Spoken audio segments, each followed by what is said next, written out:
Hiya, Martin here once again. Thank you for joining me this week. I hope you are all well.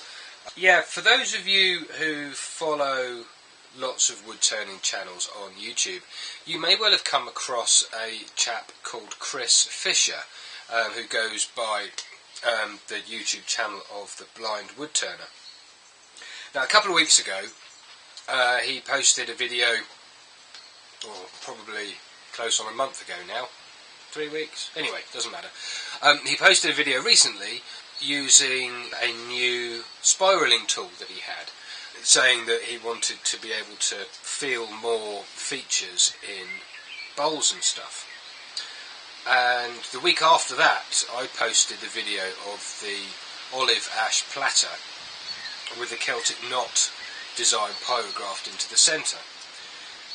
And Chris very kindly left me a wonderful comment that basically said that he wished that he could see the work that I'd done on this piece, as he said he found it really interesting and quite fascinating. And it got me thinking, and I thought I could possibly turn a sensory type platter dish thing with various textures on it that he will be able to feel. So that's what I'm going to be doing in this episode. I've got another piece of the olive ash that the big platter came from, and this piece is about 12 inches in diameter. And what I'm going to do is I'm going to turn it into a platter shape, but add various textures to it using the texturing tool. But also in the centre, I've designed a special knot, Celtic knot, to go in the centre of this piece, which I'm going to carve out with a Dremel. So when I send the piece off to Chris, he'll be able to feel the textures and obviously the shape of the piece through the textures as well, but also he'll be able to follow the knot work that's in the centre of the piece. And I have called the knot Fisher's knot. I'll explain about the knot in the video. So here goes the video of turning the olive ash Fisher's knot platter.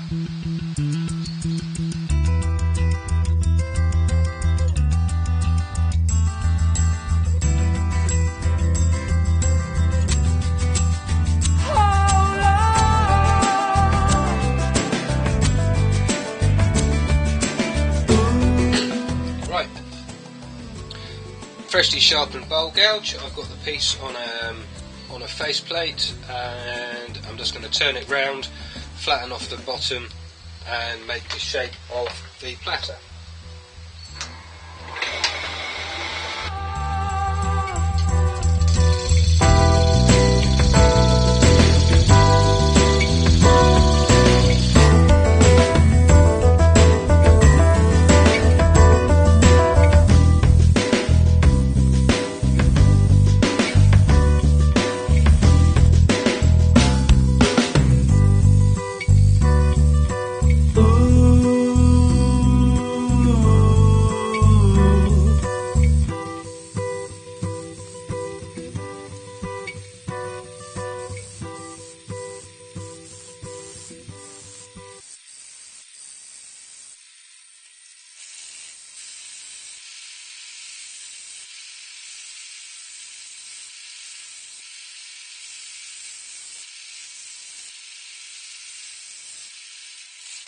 Now, there's the shape.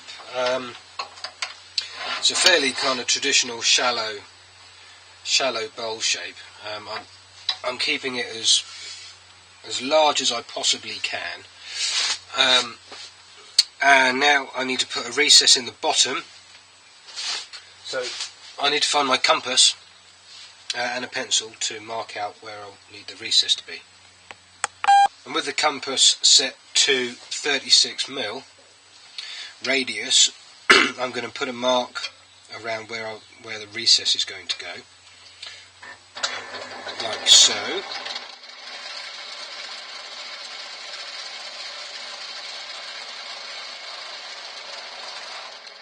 This lathe is sounding really manky. Right, so there's the mark for the recess. Now I need my diamond tip parting tool.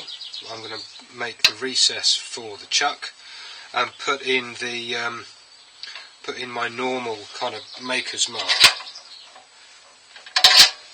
which is 6 small rings and 2 big rings.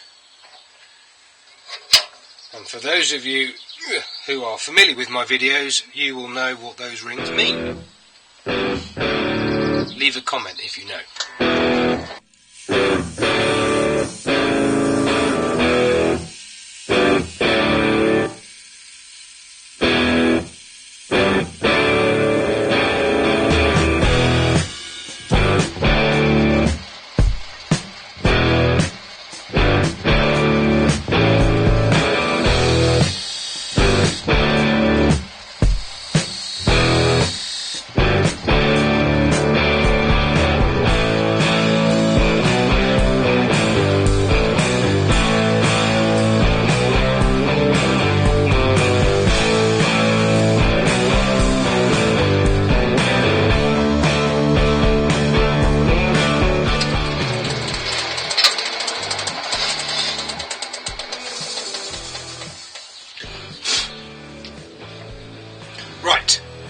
Right, there's my recess done with my usual marking, and I just burnished it with some of the shavings from the piece, just to take off little burry bits.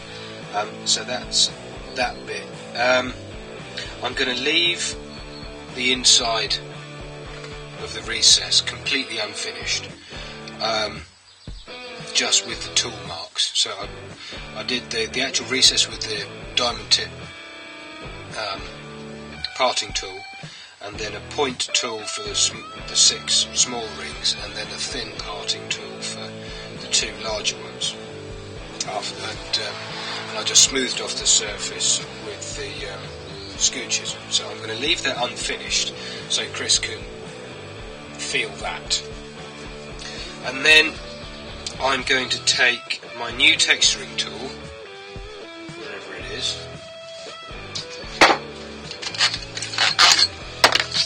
I'm going to take the new texturing tool and put 2 lines of texture on the foot after I've smoothed it off, which will hopefully again give Chris something to feel on the base of the piece. Smooth that back off with the bowl gouge and try again.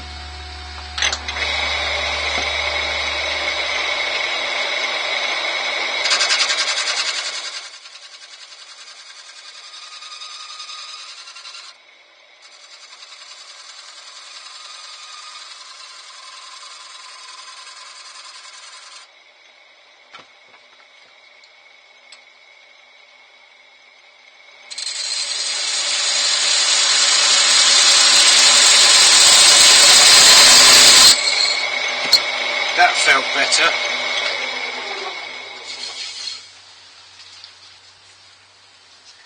Yeah. There's some texture on the bottom there. I don't know if you can see it. I don't know if you can see that at all well. But there's some texture on the bottom, so I will burnish. Oh no, I was going to do another line, so I'll do another line.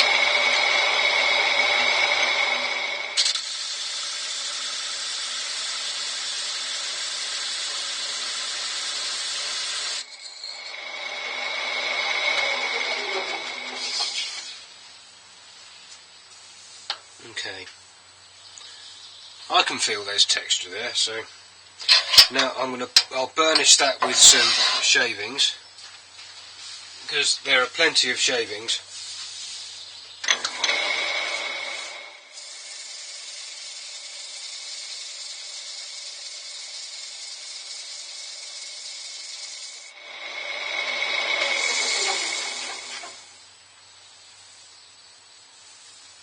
Yeah, that feels okay. You can't really see it particularly well.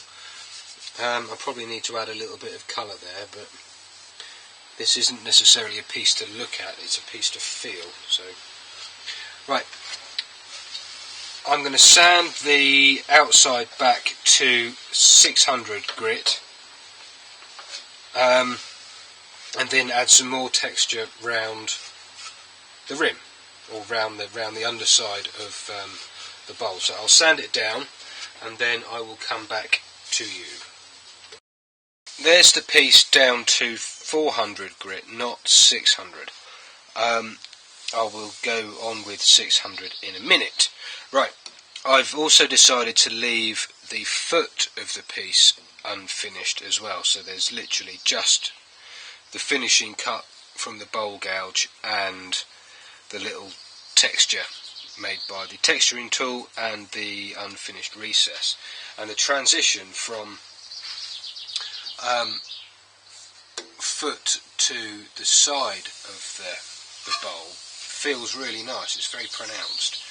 Now, the other thing I did on the original platter was scorch it, and where we have the open grain with the pores in and the harder parts of the wood, it creates a ripple effect, where the pores burn and the hardwood doesn't burn as much, so you get a nice ripple effect. And as you go round the piece, you can see where there's wider parts of the grain and narrower parts, so I think that will feel really good. Now, there's a couple of cracks up here, which I've just noticed, which I'm not overly happy about, but again, they feel okay. I'm going to scorch the edge to about half the way down, maybe a third of the way down the rim to the underside. So as you feel along, you go from the unfinished foot into the smooth of the grain, and then the ripple of the scorch. I think that's what I'm going to do with that, which is going to be nice. So I've wiped the lathe down. I've got the blowtorch.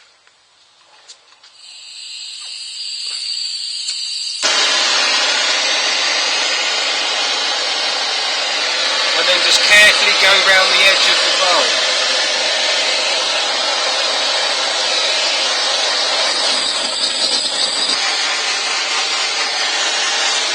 Got those cracks coming up, so I need to be careful of those.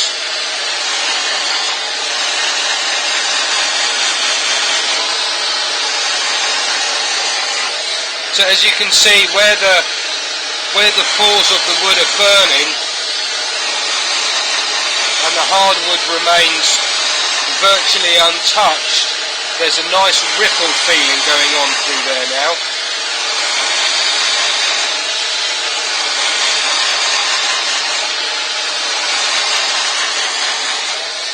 There, let me just move you. There, I think you can see that. So we've got about a third of the way down, well, a third to half of the way down around the bowl. I've got the scorch marks where the pores have burnt but the hardwood hasn't. So I'm going to find some 600 grit paper, and then I'm going to spin it and take some of the, yeah, I'm going to take it down a little bit, and then oil the bottom, but I'm going to leave the foot again. I just need to move you once more. There we are.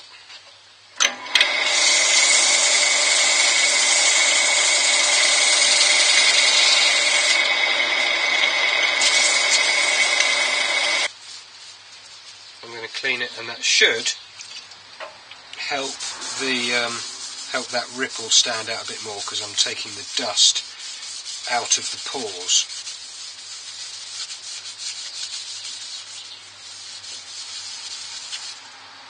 See all the dust coming off. Oh, look at that! Dropped it. Let's get another bit. Just drop down into the void behind the lathe. Yeah, lovely. That feels good.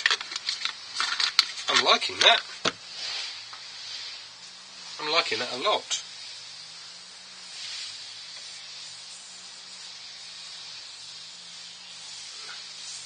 Yeah, lovely. Right, Danish oil. Once again, I'm going to leave the foot of the bowl completely untouched, and just oil the wall of the bowl, as it were, up until the foot. Oh, that's come out absolutely gorgeous.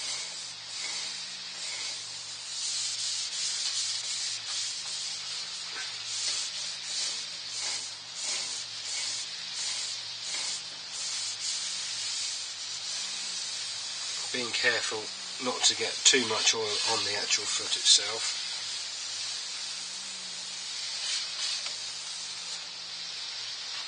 That's really, really, really lovely. Looks amazing, and it feels terrific. I can feel each of the little ripples of all the little bits of grain. Yeah, lovely. Really nice. Right, into the chuck, and let's do the main bit.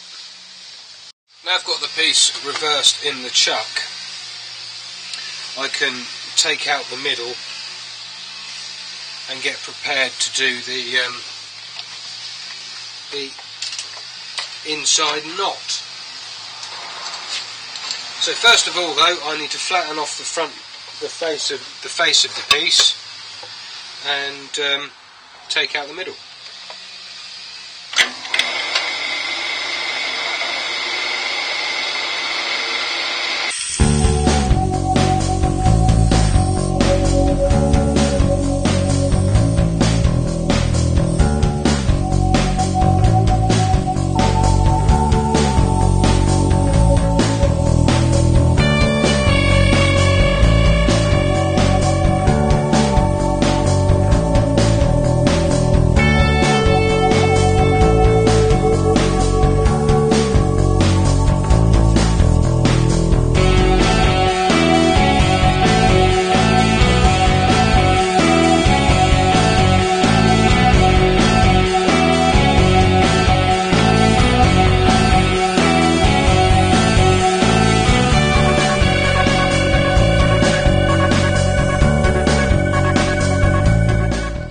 Now, I'm getting through it, but what I've just had an idea as I was turning that.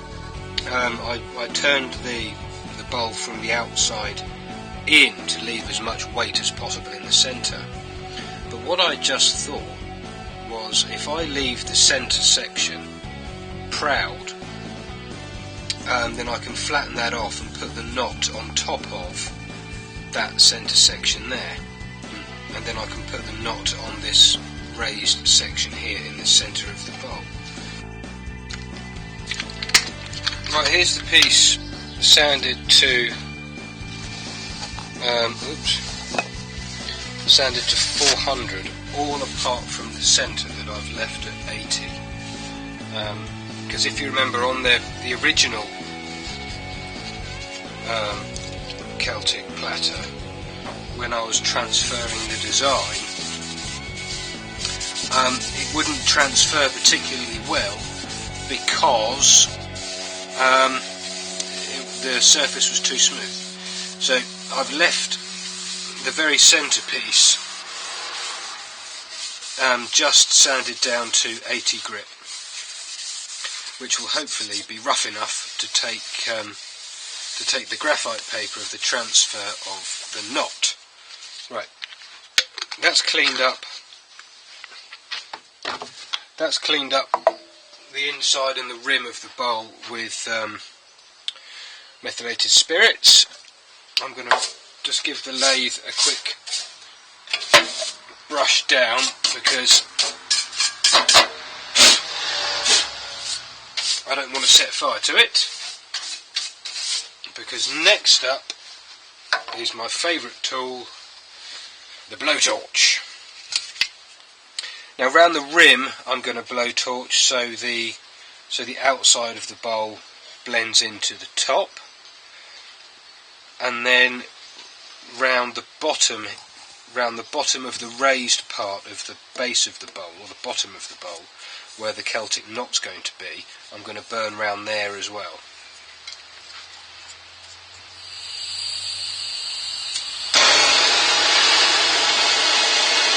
So again, being careful not to set fire to the workshop.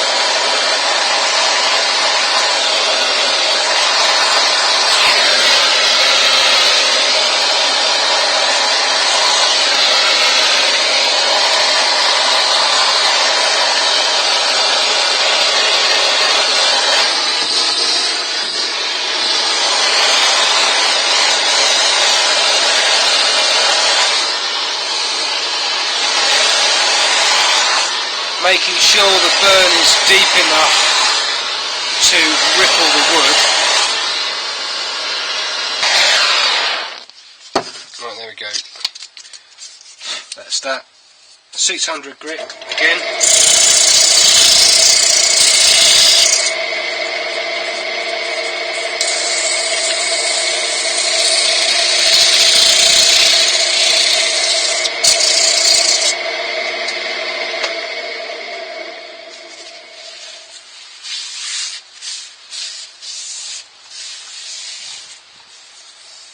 Yeah, that's got it. That second burn on the rim has really brought the grain up. Yeah, happy with that. Right, more meths just to clean up the soot and stuff before we hit the oil. Okay, oil.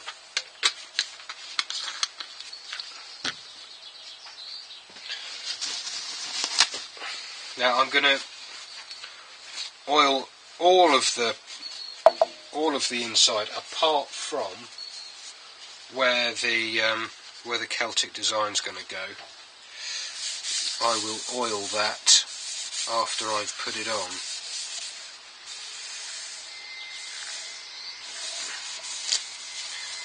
So there's an oil finish around the outside. That is magnificent. Gosh, I'm pleased with this.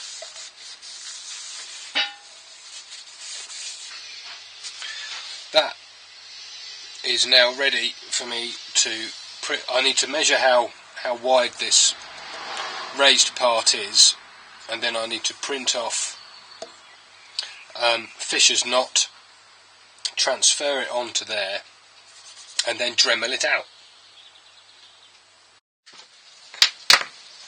Right, it's the week after last week, well actually today's the 18th of May, and I've taken Chris's piece off the lathe, and there is the design for Fisher's knot that I mentioned at the beginning of the video. What I've done with it is I've transferred it onto the centre of the piece using Saril graphite paper, and I hope you can see that okay, but the piece is now outlined in the centre of the bowl. And so I'm going to take the Dremel, I've got the Dremel here with a round cutting bit on the end, like so, and rather than just going round the outline of the knot, what I thought I would do would be to carve it in, I think they call it carving in relief, I'm not sure. So just to leave the top of the knot, or top of the cords of the knot where they are, but just sink the rest of the wood down a little bit. I've not done carving in this kind of detail before, so we will, as usual with my videos, we will see how it comes out. I don't need to go down very deep, just enough to make sure that the actual cord of the knot is pronounced enough to feel. And to get in the corners, I'm going to use a slightly more pointy bit than this round one. So I think that's everything. Yeah. Oh, and it's a miserable day. It's raining, it's windy. Bleh. you wouldn't think it's close on summer, but hey ho, that's England for you. Right, I'm going to start. Right, there you go. Now, so here's the design. I hope you can see it okay. And I'm just going to set the Dremel up, or set the Dremel going, and just take out around each of the lines.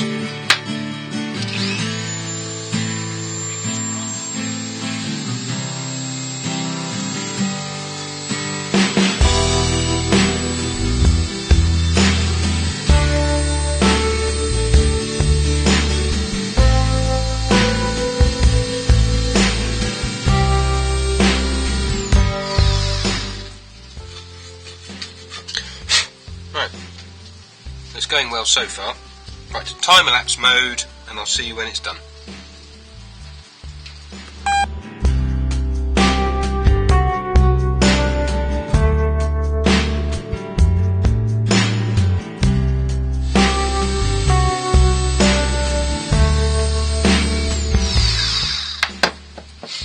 Okay, there's the carving done. I hope you can see that. So I've gone round and I've basically lowered the wood around the actual knot, and it looks quite effective actually, with the light coming down from the halogen spotlight up there. So next thing is I need to get it back on the lathe, so I need to do some kind of finishing on top here. I need to burnish some of the tear out off it, and I think I might add a spot of colour as well, I'm not sure yet. So right, back over to the lathe. I've mounted it back on the chuck and given it a spin, and I'm actually very pleased about how true it runs after being off the lathe for a week. I'm going to reach down here and grab some shavings, and then just burnish off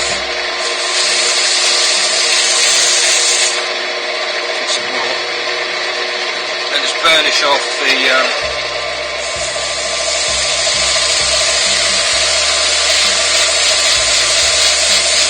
tear out.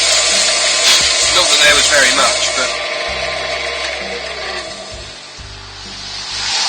ooh, that's come up really nicely. I'm pleased with that. I don't know how well you can see it, or if there are any shadows to highlight the knot. Yeah, that's come out quite well. Now, I'm not sure if this is a good idea or not, but I don't know. I'm going to try and burn it, scorch it, that is, rather than adding colour to it, because the rest of it is scorched, and I think if I add some colour, it might spoil it. So let's see what happens. I might have to do all the carving again.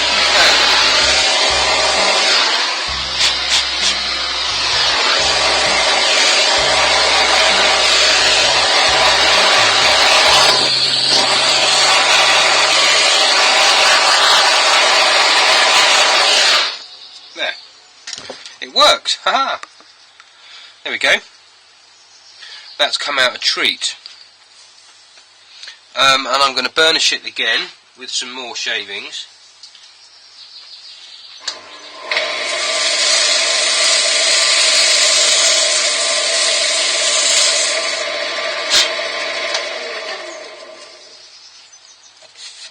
Oh yeah. Ooh, I'm pleased with that. And here's the finished piece. It's done, it's finished, it's lovely. I'm really pleased with this.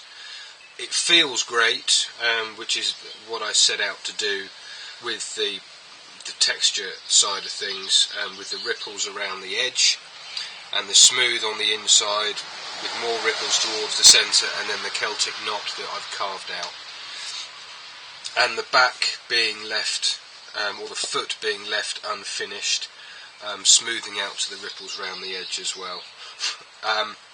It feels good, and even if I do say so myself, it looks great as well, so I'm really pleased. I hope you enjoyed this week's project. the Fisher's Knot sensory bowl for the one and only Chris Fisher. And Chris, I hope you like it. I'm going to get it off in the post to you very shortly. I will see you all again next week, when I think I'm going to do a video on pen turning. I know there are millions of videos out there on pen turning, but the way I finish my pens, I think, is slightly different to other people. So yeah, next week I will do a video on, or in a very soon episode. I've got a burr bowl coming up, another burr bowl. So it'll be the week after that when I'll do a pen turning video with an alternative to a CA finish, or a slight variation on a CA finish. So here is the sensory bowl. Thanks very much indeed for watching. Please do click that subscribe button, and if you have any feedback about this project or any others, please do leave a comment, and I always get back to you. Thanks very much. Bye for now.